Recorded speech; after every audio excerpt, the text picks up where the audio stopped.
கல்யாண மாலையில் மும்பையில் டீம் லீடராக ஒர்க் பண்ணிகிட்ருக்கிற பிரகாஷ் சுந்தரம் இவங்களை அறிமுகப்படுத்துகிறோம். Hi, this is my friend Prakash Sundaram. We have been working in the same company. He used to be my boss. Okay. Used to be in the sense I have quit the company now. So, but he's a very nice human being, and I've known him from a very long time. Okay. And good boss. Excellent. Prakash Sundaram என்ன பண்ணிகிட்ருக்கிறீங்க? நான் ஒரு BP கம்பெனியில் team லீடராக work பண்ணுறேன். சரி. Last 3 இயர்ஸாக. Okay. நான் தெலுங்கு பிராமின் விஸ்வாமித்திர கோத்திரம். சரி. மனைவி எப்படி வேணும் உங்களுக்கு? ஹோம்லி கேர்ளாக வேணும், ஃபேமிலி ஓரியன்டட் ஒன்றா வேணும். Very good. எனக்கு ஜாப் போனதெல்லாம் எதுவும் இல்லை. ரைட். ஓகே. வீட்டில் இருந்தாலும் ஓகே. நீங்கள் கேட்குற மாதிரி ஒரு நல்ல பெண் கல்யாண மாலை மூலமாக சிறந்த மனைவியாக வந்து அமைவாங்க. அவர் சொல்லும்போது சொன்னார் ஒரு குட் பாஸ்ன்னு சொல்லிட்டு. Be a good husband also. We wish you all success. Thank you. உடனடியாக உங்களுக்கு கல்யாணம் ஆகணும்னு கல்யாண மாலையின் மனப்பூர்வமான வாழ்த்துக்களை சொல்கிறோம். இந்த நிகழ்ச்சியில் வந்து கலந்துக்கிட்டீங்க. வாழ்த்துக்கள். வணக்கம். பிரகாஷ் சுந்தரம், பதிவெண் 625613, வயது 39, BBM முடித்தவர். மும்பையில் தனியார் நிறுவனத்தில் டீம் லீடராக பணியில் உள்ளவர். இவர் குடும்ப பாங்கான மணமகளை எதிர்பார்க்கிறார். பிரகாஷ் சுந்தரம் பற்றிய விரிவான விவரங்கள் kmmatrimony.com வெப்தளத்தில். கல்யாண மாலையில் இந்துஜா இவங்களை அறிமுகப்படுத்துகிறோம். வயது 23, MBBS பண்ணிட்டு இருக்கிறாங்க. திருச்சியில் இருக்கிறாங்க. இடதுகால் ஓரளவு பாதிக்கப்பட்டவங்க. ப்ரொஃபஷனல் டிகிரி படித்து நிரந்தர வேலையில் இருக்கிற நல்லவர் தனக்கு கணவராகணும் நினைக்கிறாங்க. இந்துஜா நினைக்கிற மாதிரி நல்லவர் அவங்களுக்கு கணவரா உடனடியாக அமைந்திட கல்யாண மாலையின் மனப்பூர்வமான வாழ்த்துக்கள். கல்யாண மாலையில் கார்த்திக் இவர் அறிமுகப்படுத்துகிறோம். வயது 25, MFA விஸ்காமில் பண்ணியிருக்கிறாரு. சென்னையில் மல்டிமீடியா இன்ஸ்டியூட் வச்சிருக்கிறாரு. டிகிரி படித்த நல்ல பெண் தனக்கு மனைவியாக வரணும்னு விரும்புகிறாரு. கார்த்திக் விரும்புகிற மாதிரி நல்ல பெண் அவருக்கு மனைவியாக உடனடியாக அமைந்திட கல்யாண மாலையின் மனப்பூர்வமான வாழ்த்துக்கள். கல்யாண மாலையில் பிரியதர்ஷினி இவங்களை அறிமுகப்படுத்துகிறோம். நாங்களாம் தஞ்சாவூர் சைவப்பிள்ளை. சரி. We are from Kumbakonam sir. Okay. பொண்ணு MBA பண்ணிட்டு சரி இப்போ ஒரு மல்டிநேஷ்னல் கம்பெனியில் ப்ராஜெக்ட் டெவலப்பராக ஒர்க் பண்ணிட்டு இருக்கேன். சரி. மருமகன் எப்படி வேணும்? Good looking, BTech MBA. Okay. And from good family. Right. Okay. Decent family background. Excellent. சொல்லுங்கம்மா. வணக்கம் சார். வணக்கம்மா. பொண்ணு வந்து இங்கே பாம்பேலேயே வளர்ந்தாச்சு. சரி. அதனால் சிட்டி பேக்ரவுண்டில் நல்ல குட் நேச்சர், கேரிங், அட்ஜஸ்டிங் டைப்பில் பையன் வேணும். பெங்களூர், சென்னை, பெங்களூர், மும்பை அந்த மாதிரி. Right. Okay. If not better qualified at least equally qualified பையன் வேணும். டெஃபினட்டாக நல்லா பார்த்துக்கக்கூடிய பையன். சரி. ரைட். ஓகேம்மா. பிரியதர்ஷினிக்கு நீங்கள் கேட்குற மாதிரி நல்ல குவாலிட்டிஸோட, குவாலிஃபிகேஷனோட, நல்ல எம்ப்ளாய்மெண்ட்டோட நல்ல பையன் உங்களுக்கு மருமகனாக வந்து அமைவாங்க. பிரியதர்ஷினிக்கு அருமையான ஹஸ்பண்ட் கிடைப்பாங்க. இந்த நிகழ்ச்சியில் வந்து கலந்துக்கிட்டீங்க. வாழ்த்துக்கள். வணக்கம். பிரியதர்ஷினி, பதிவெண் 584037, வயது 25, BMM மற்றும் MBA முடித்தவர். மும்பையில் தனியார் நிறுவனத்தில் பணியில் உள்ளவர். இவர் நன்கு படித்து நல்ல பணியில் உள்ளவரனே எதிர்பார்க்கிறார். பிரியதர்ஷினி பற்றிய விரிவான விவரங்கள் kmmatrimony.com வெப்தளத்தில்.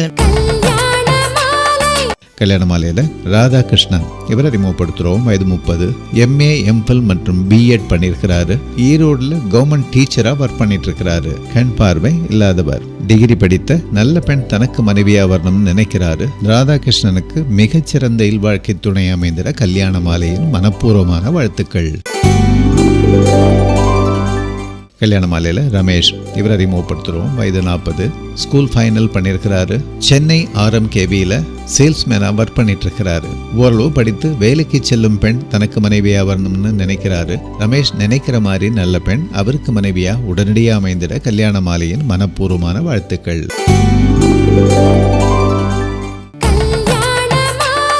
வாசல் நின்று பன்னீர் தெளிக்கிறதுக்கு ஆள் இருக்குமா இல்லையா? இப்போ அதுக்கும் ஆள் இல்லை. ஒரு வயிற்றை தள்ளிக்கிட்டு சட்டியை அது தலையில் வச்சுட்டு ஒரு பொம்மை, அதுக்கும் ஒரு பொம்மை நிற்கிது. அது சர்றன்னு சுவிட்சை போட்டு விடுறான், சர்றன்னு அடிக்குது. சில பேர் அப்படி குளிர் நல்லா இருக்கு, இதாக இருக்கு. லட்சக்கணக்கான இல்லங்களில் திருமண பந்தத்தை ஏற்படுத்தி அவர்கள் வாழ்வில் மகிழ்ச்சியை மலர வைக்கும் கல்யாண மாலையின் அடுத்த படப்பிடிப்பு ஜூன் 8ஆம் தேதி சனிக்கிழமை ஈரோடு பவானி சாலையில் உள்ள புத்தம் புதிய திருமண மண்டபம் பிளாட்டினம் மஹாலில். ஈரோடு கல்யாண மாலை படப்பிடிப்பில் உங்கள் வீட்டு வரனை அறிமுகப்படுத்த மற்ற விவரங்களை பெற கல்யாண மாலை ஈரோடு அலுவலகத்தை தொடர்பு கொள்ளவும். திருமதி லட்சுமி 9940051400. என் மனைவி சிரிங்கண்ணா திடீர்னு ஒரு நாள் என்ன அப்படின்னா அந்த பல்லு வெளிச்சத்திலையாவது நீங்க எங்க இருக்கிறீங்கன்னு பார்ப்போம். பேராசிரியர் ராமச்சந்திரன் தலைமையில் வெவ்வேறு துறை பிரபலங்கள் பேச்சாளர்களாக பங்கேற்கும் மெகா பட்டிமன்றத்தில் பார்வையாளர்களாக பங்கேற்க பிளாட்டினம் மஹாலை தொடர்பு கொள்ளவும். திரு தாமோதரன் 9894097777. இன்றைய பரபரப்பான வாழ்க்கை மகிழ்ச்சிக்குரியதா பரிதாபத்துக்கு உரியதா? நடிகர் இயக்குனர் திரு SV சேகர் தலைமையில் மும்பை கல்யாண மாலை நிகழ்ச்சி சென்ற வார தொடர்ச்சி. ஒரு விஷயம் தெரியுமா, இந்தியாவில் எல்லாம் இருக்குங்க. அது மும்பையில் வந்து பேசுறோம். இந்தியாவில் எல்லாம் இருக்கிறது, எல்லாருக்கும் இருக்கா? அதான கேள்வி. சரி, இருக்கிறவங்களால சந்தோஷமா இருக்கிறாங்களா அப்படி ஒரு கேள்வி கேட்டா ஆமான்னு சொல்ல முடியுமா? இருக்கிறவங்க சந்தோஷமா இருக்கிறாங்க. இன்னைக்கு எவ்வளவு பிரச்சனை. அந்த காலம் சொன்னார், அழகா சொன்னார், மதுரை முத்து சொன்னார். பள்ளிக்கூடம் நம்ம அந்த காலத்தில் எப்படி சேர்ந்தோம் நீங்க கூட உங்களுக்கு கூட தெரியலாம். என்னை அழைச்சு கொண்டு போய் எங்க அப்பா கொண்டாந்து பள்ளிக்கூடத்தில் சேர்க்கும் போது டீச்சர் சொன்னது காதை தொடு அப்படின்னு. நான் டக்குன்னு டீச்சர் காதை தொட்டேன். உன் காதை தொடுறா அப்படி காதை தொட்டா தாங்க 5 வயசு நம்பி பள்ளிக்கூடத்தில் சேர்த்தாங்க. இன்னைக்கு அப்படியா? 1.5 வயசுல இந்த விரல் சூப்பர குழந்தைய கொண்டு போய் ஸ்கூல்ல சேர்க்கறாங்க. என்னன்னு கேட்டா பிரிகேஜான். என்னடா அது பிரிகேஜ்னா அது பிரிச்சு விடுறதுக்கு. இந்த விரல் சூப்பர கையை பிரிச்சு விடுறதுக்கு 15,000 ரூபாய். எங்க ஊர்ல 15,000 ரூபாங்க. அதனாலதான் ஒரு கவிஞன் அழகா ஒரு கவிதை எழுதுனா, கொள்ளையடிக்கப்படுகிறது வீடுகள் பூட்டப்படுகிற போதும் கல்வி நிறுவனங்கள் திறக்கப்படுகிற போதும் கொள்ளையடிக்கப்படுகிறது அப்படின்னு. மாறிடுச்சு இல்ல? எங்க இவ்வளவு பரபரப்புல எவ்வளவு சம்பாதிச்சாலும் பத்தல போதலங்கும் போது நீங்க சொல்ற மகிழ்ச்சி எங்க இருந்து வருதுன்னா நாங்க கேட்கிறோம். இன்னொரு உண்மை தெரியுமா உங்களுக்கு? நம்ம அரசாங்கம் செய்யறதெல்லாம் புருஷன் செய்யறான். புருஷன் செய்ய வேண்டிய வேலையை அரசாங்கம் செய்யுது. உண்மையா இல்லையா?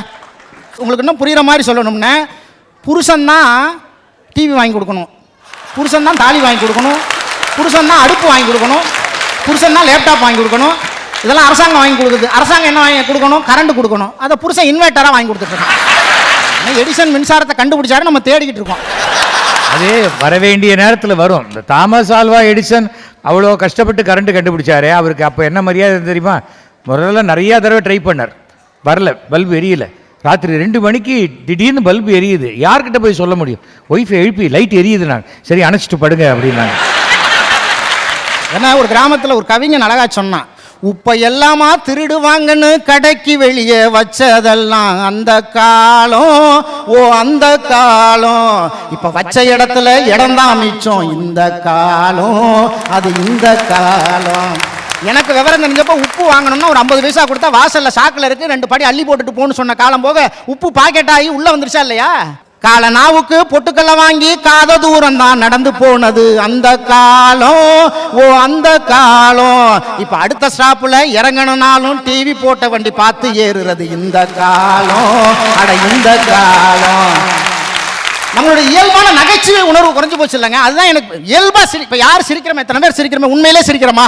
ஒரு 5 வயசு குழந்தைக்கு இருக்கிற இயல்பான சிரிப்பு நம்ம கிட்ட இருக்கா? நான் ஒரு புள்ளி வரம், நடுவர் அவர்களே ஒரு புள்ளி வரம் படித்தேன்.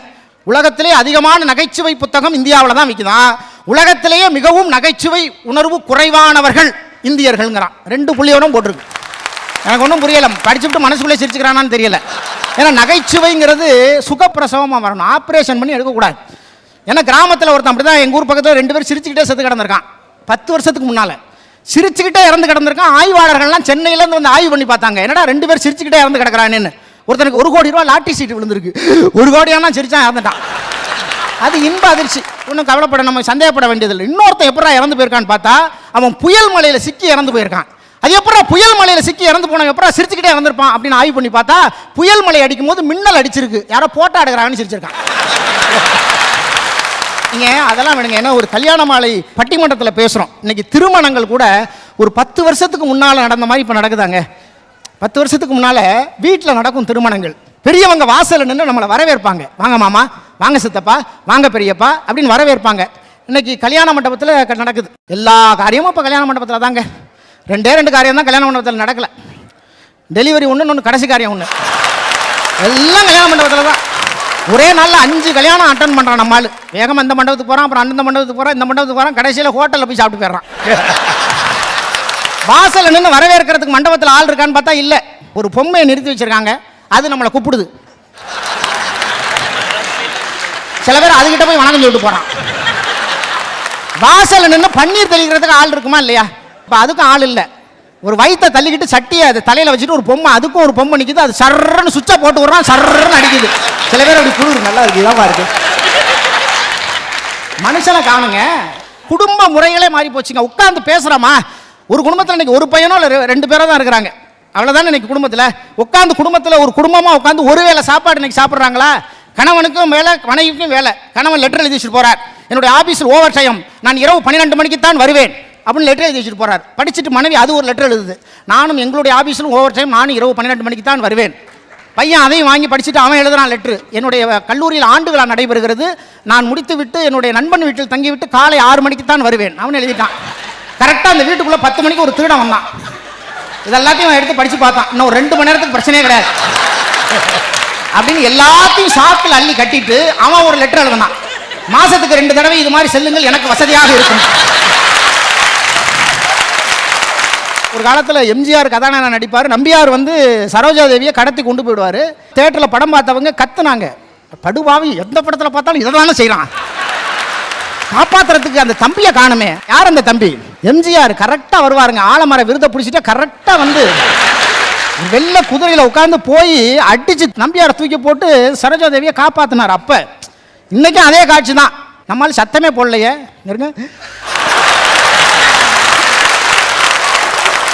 இன்றைய பரபரப்பான வாழ்க்கை பரிதாபத்துக்குரியது. கலகலப்பாய் தொடர்கிறார் அண்ணா சிங்காரவேலு. வரன்களை அறிமுகப்படுத்திய பிறகு கல்யாணமால விஜய் இவங்களை அறிமுகப்படுத்துகிறோம். எனக்கு 2 பசங்க. சரி. பெரியவனுக்கு கல்யாணம் ஆகிடுது. ஓகே. அவனுக்கு குழந்தை இருக்கு. ஓகே. இவன் எம்ஏ முடிச்சுட்டு MBA முடிச்சுட்டு இப்போ இன்டர்நேஷ்னல் மார்க்கெட்டிங் மேனேஜராக அந்தரியில் வேலை பார்க்குறான். ME and MBA MBA 2 முடிச்சிருக்கிறாரு. இங்கே தான் மும்பையில் மும்பையில். சரி, ரைட். நானும் பிறந்த உடனெல்லாம் பாம்பே தான். சரி, ரைட். எங்களுடைய இதெல்லாம் பலிஜான் ஆகிடுனாங்க. Okay, right. அதே இதில் கிடைச்சா ரொம்ப சந்தோஷமான விஷயம். அதில் முக்கியமாக பாம்பேயில் கிடைச்சா ரொம்ப நல்லா இருக்கும். சரி. குணமுள்ள பொண்ணு, நல்லா கலையாக அழகாக இருக்கணும், வேற ஒன்றும் இல்லை. Very good. சொல்லுங்கம்மா, மருமகள் எப்படி வேணும் சொல்லுங்க. நல்ல குணமுள்ள படிச்சு இருக்கணும். ஓகே. நல்ல அழகான பொண்ணு. அழகான பொண்ணு. நிச்சயமா உங்களை தாய் மாதிரி பார்த்துக்கூடிய ஒரு அருமையான அழகான பெண் கல்யாண மாலை மூலமா நிச்சயமா கூடிய விரைவிலே வந்து அமைவாங்க. இந்த நிகழ்ச்சியில் வந்து கலந்துக்கிட்டீங்க, வாழ்த்துக்கள், வணக்கம். பி விஜய், பதிவேன் 444069, வயது 35, ME MBA முடித்தவர், மார்க்கெட்டிங் மேனேஜராக மும்பையில் பணியிலுள்ளவர். இவர் படித்து பணியிலுள்ள மணமகளை எதிர்பார்க்கிறார். விஜய் பற்றிய விரிவான விவரங்கள் kmmatrimony.com வெப்தளத்தில். கல்யாண மாலையில் வசந்தி இவங்களை அறிமுகப்படுத்துகிறோம். வயது 43, MA MEd MPhil பண்ணியிருக்கிறாங்க. கோயம்புத்தூர்ல கவர்மெண்ட் டீச்சராக ஒர்க் பண்ணிட்டு இருக்கிறாங்க. PG அல்லது அதற்கு மேலும் படித்து நிரந்தர வேலையில் இருக்கிற நல்லவர் தனக்கு கணவராக வரணும்னு நினைக்கிறாங்க. வசந்தி நினைக்கிற மாதிரி நல்லவர் அவங்களுக்கு கணவராக உடனடியாக அமைந்திட கல்யாண மாலையின் மனப்பூர்வமான வாழ்த்துக்கள். கல்யாண மாலையில் கதிரவன் இவர் அறிமுகப்படுத்துகிறோம். வயது 26, BSc மற்றும் MA பண்ணியிருக்கிறாரு. சென்னை MNCல ஆக்டிங் டீம் லீடராக ஒர்க் பண்ணிட்டு இருக்கிறாரு. டிகிரி படித்த நல்ல பெண் தனக்கு மனைவியா வரணும்னு எதிர்பார்க்கிறாரு. கதிரவன் எதிர்பார்க்கிற மாதிரி நல்ல பெண் அவருக்கு மனைவியா உடனடியாக அமைந்திட கல்யாண மாலையின் மனப்பூர்வமான வாழ்த்துக்கள். கல்யாண மாலையில் BE படிச்சுட்டு ப்ராஜெக்ட் இன்ஜினியராக துபாயில் ஒர்க் பண்ணிட்டு இருக்கிற பாலமுருகன் இவரை அறிமுகப்படுத்துகிறோம். எனக்கு வந்து முதல் 2 மகள். சரி. இப்போ பையனுக்கு வந்து BE மெக்கானிக்கல் படிச்சுட்டு சரி அங்கே துபாயில் ஒர்க் பண்ணிட்டு இருக்கா. அப்படி சரி. ஆஃப்டர் மேரேஜுக்கு பிறகு அங்கே ஃபேமிலி அங்கே தான் துபாயில் தான் செட் பண்ணுவா. அப்படி ஓகே. அதுக்கு விருப்பம் உள்ளவங்கள நமக்கு துபாயில் போய் செட்டில் ஆகக்கூடிய நல்ல பெண். நல்ல பெண் கல்யாண மாலை மூலமா உடனடியாக அவன் ஃபேராக இருப்பான். ரைட். அவனுக்கு தகுந்த மாதிரி ஒரு ஃபேராக இருக்கிற பெண்ணும் சரி ஜாப் ஓரியன்ட் கோர்ஸ் படித்த பெண்ணாக இருக்கும். Very good, very good, right. நிச்சயமாக நீங்கள் கேட்குற மாதிரி படித்து துபாயில் போய் வேலை பார்த்துக்கிட்டு செட்டில் ஆகக்கூடிய நல்ல பெண் கூடிய விரைவில் வந்து அமைவாங்க உங்கள் பையனுக்கு. ரொம்ப நன்றி சார். இந்த நிகழ்ச்சியில் வந்து கலந்துக்கிட்டீங்க, வாழ்த்துக்கள், வணக்கம். கே பாலமுருகன், பதிவேன் 600826, வயது 33, BE மெக்கானிக்கல் முடித்தவர், ப்ராஜெக்ட் இன்ஜினியராக துபாயில் பணியிலுள்ளவர். இவர் பட்டதாரி மணமகளை எதிர்பார்க்கிறார். பாலமுருகன் பற்றிய விரிவான விவரங்கள் kmmatrimony.com வெப்தளத்தில். கல்யாண மாலையில் தேவிகா சிவசுந்தரம் இவங்களை அறிமுகப்படுத்துகிறோம். வயது 36, MCA பண்ணியிருக்கிறாங்க. சென்னை MNCல டெப்டி மேனேஜராக ஒர்க் பண்ணிட்டு இருக்கிறாங்க. இடது கால் ஓரளவு போலியோவால் பாதிக்கப்பட்டவர். ப்ரொஃபஷனல் டிகிரி அல்லது PG முடித்து நிரந்தர வேலையில் இருக்கிற நல்லவர் தனக்கு கணவராக வரணும்னு நினைக்கிறாங்க. தேவிகா சிவசுந்தரம் நினைக்கிற மாதிரி நல்லவர் அவங்களுக்கு கணவராக உடனடியாக அமையணும்னு கல்யாண மாலை மூலமா மனப்பூர்வமாக வாழ்த்துறோம்.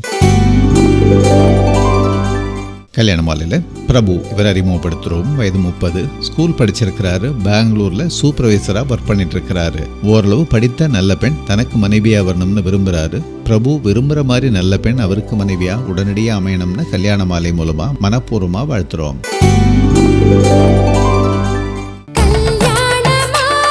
சன் டிவி கல்யாண மாலை படப்பிடிப்பு US மற்றும் கனடாவில்.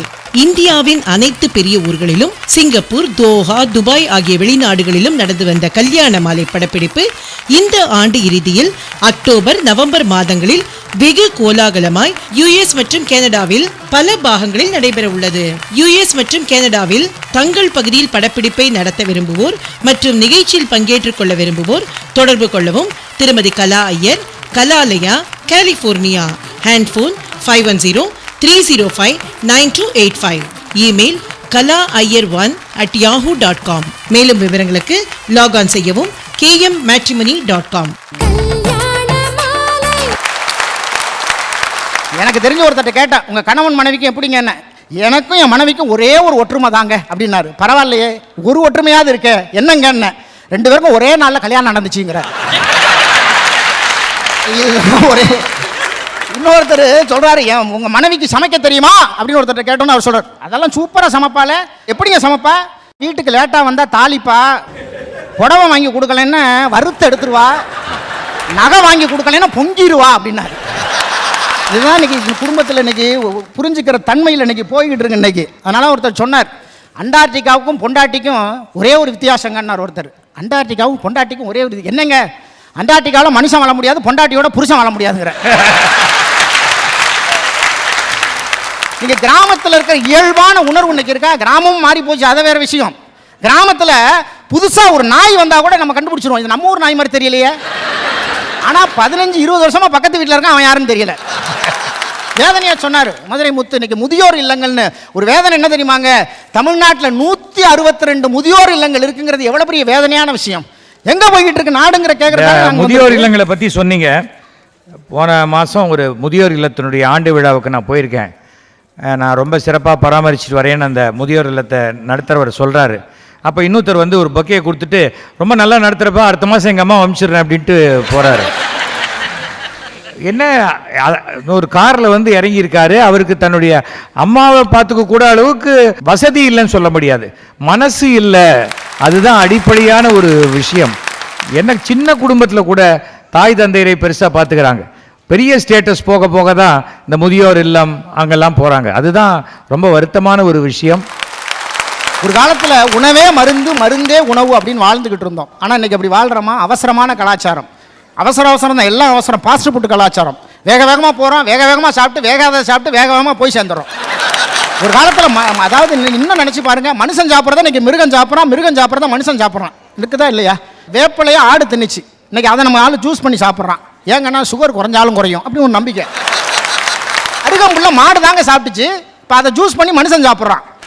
கொல்ல குதிரை தான் அவங்க சாப்பிட்டுச்சு, அதை ஜூஸ் பண்ணி நம்மளால சாப்பிட்றான். கொழுப்பு குறைஞ்சாலும் குறைங்க போயிடுச்சா இல்லையா? அப்புறம் எதுக்கு அரசியல்வாதிகள் நம்மளை அழைக்க மாட்டாங்க? சிங்கம்னா சீறி வா, சிறுத்தை என்ன பாய்ந்து வா, மனுஷனா மட்டும் வந்துடாத. ஏன்னா இவன் தான் மிருகம் சாப்பிட்றதெல்லாம் இவன் சாப்பிட ஆரம்பிச்சுட்டான்ல. ஒரே ஒரு விஷயம் நான் சொல்லட்டுமா? இத்தனை வியாதி நமக்கு உடம்புல வருது இல்லை? அதுவும் இந்தியாவிலே உலகத்திலேயே இன்னைக்கு சுகரில் நம்பர் 1 இதய நோய்களில் இந்தியா தான் முதலிடத்துக்கு வந்திருக்குன்னு சொல்கிறாங்கல்ல. இதுக்கு ஒரே ஒரு பரிகாரம் என்ன தெரியுமா? ஒரு மனிதன் அவையடக்கமாய் இருந்தால் அவனுக்கு நிகர் இல்லை, சுவையடக்கமாய் இருந்தால் அவனுக்கு சுகர் இல்லை. இந்த ஒரு வாசகத்தை கடைபிடிச்சா போதும். ஏன்னா ஒரு டாக்டர்கிட்ட போய் ஒரு ஆள் சொன்னான், சார் ஒரு படபடப்பாக இருக்குது, ஒரே மயக்கம் வர மாதிரி இருக்குன்னா. டாக்டர் செக் பண்ணி பார்த்துட்டு, உனக்கு சுகர் இருக்கியா? இவ்வளவு ஜாஸ்தியாக இருக்குது, நீ என்ன பண்ணுற, தினமும் 5 கிலோமீட்டர் நடக்கணும் அப்படின்னாரு. இது நடக்கிற காரியமா டாக்டர் அப்படின்னா? அதுக்கு அவர் சொன்னார், அப்படின்னா காரியம் நடக்கும் அப்படின்னாரு. போதா இல்லையாங்க? இன்னும் ஒரே ஒரு இயல்பான, ஏன்னா நீங்கள் திரைப்பட துறையில் இருக்கிறதுனால ஒரு தகவலை நிறைவாக சொல்லி முடிச்சுக்கிறேன்.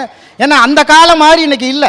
உங்களுடைய சினிமா துறை கூட அந்த காலம் மாதிரி இன்னைக்கு இல்லை. சினிமா, தமிழ் சினிமா வந்தபோது 25 ரீலுங்க, முதல்ல 65 பாட்டு, அப்புறம் 18 ரீலு, அப்புறம் 15 ரீலு, இப்போ 12 ரீலு. போகிற போக்க பார்த்தா போஸ்டரை பார்த்துட்டு படம் மாதிரி வந்தேன்னு சொல்லிடுவான் போல இருக்கு. இல்லைங்க, இப்போ நிறைய சில படங்களில் பிரச்சனைகள் வந்து டைட்டிலோடய நிறுத்திடுறாங்க. ஆமாம், ஏன்னா பாக்கி சீன்லாம் கட் பண்ணிடுறாங்களா, அதனால பிரச்சனை. வசனங்க ஒரே ஒரு சுருக்கமாக சொல்லணும்னா, ஒரு காலத்தில் எம்ஜிஆர் கதாநாயகன் நடிப்பார், நம்பியார் வில்லனா நடிப்பார். நம்பியார் வந்து சரோஜா தேவியை கடத்தி கொண்டு போயிடுவார். எம்ஜிஆர் அந்த நேரத்தில் தேட்டரில் படம் பார்த்தவங்க கத்துனாங்க, படுபாவி எந்த படத்தில் பார்த்தாலும் இதை தானே செய்கிறான். காப்பாத்துறதுக்கு அந்த தம்பியை காணுமே. யார் அந்த தம்பி? எம்ஜிஆர் கரெக்டாக வருவாருங்க. ஆலமர விருதை பிடிச்சிட்டு கரெக்டாக வந்து வெள்ளை குதிரையில் உட்காந்து போய் அடிச்சு தூள் பரப்பி அடிச்சு நம்பியாரை தூக்கி போட்டு சரோஜாதேவியை காப்பாற்றினார். அப்போ இன்னைக்கும் அதே காட்சி தான். இன்னைக்கு இருக்கிற கதாநாயகியை இன்னைக்கு இருக்கிற வில்லன் கடத்தி கொண்டு போய் ஒரு மானபங்க காட்சி. நம்மளால சத்தமே போடலையே.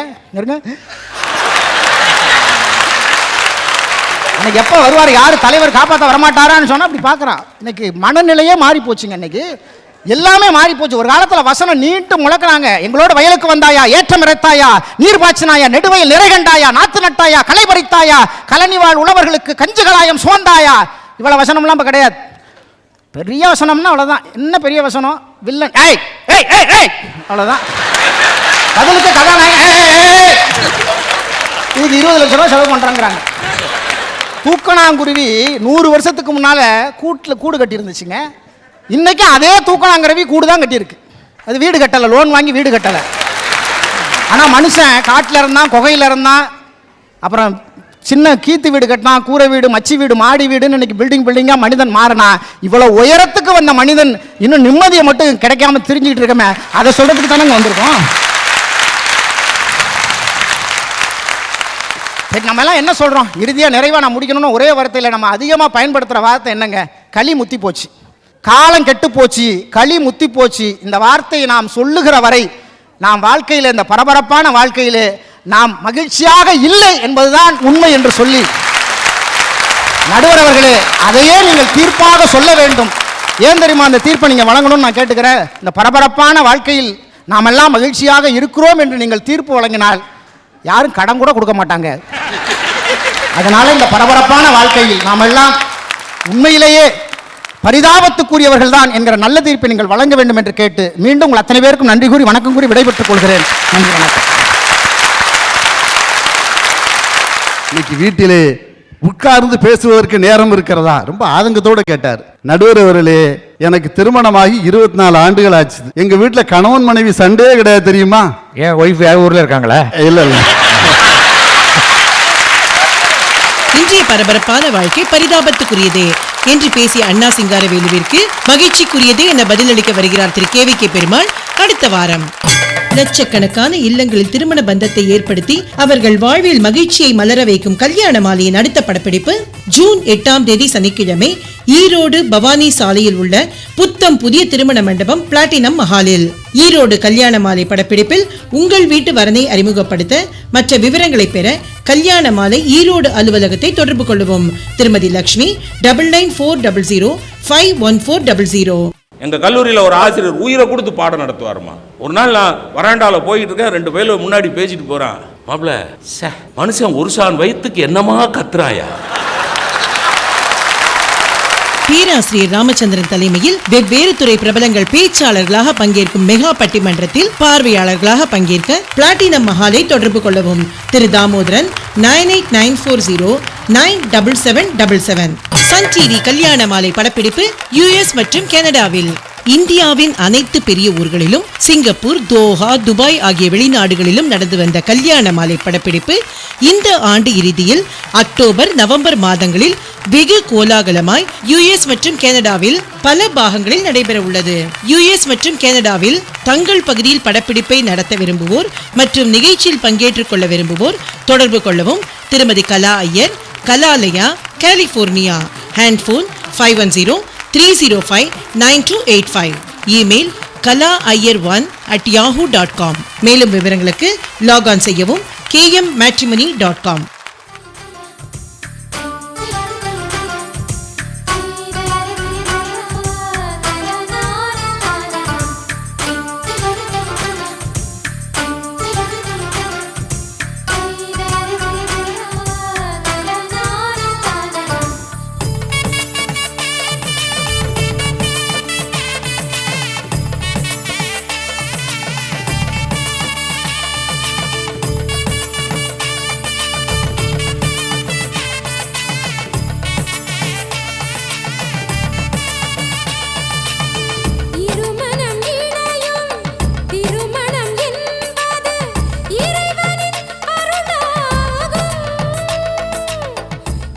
உங்கள் வீட்டு வரனுக்கு மிகச் சிறப்பான இல்வாழ்க்கை துணை அமைய பதிவு செய்து கொள்ளுங்கள் kmmatrimony.com.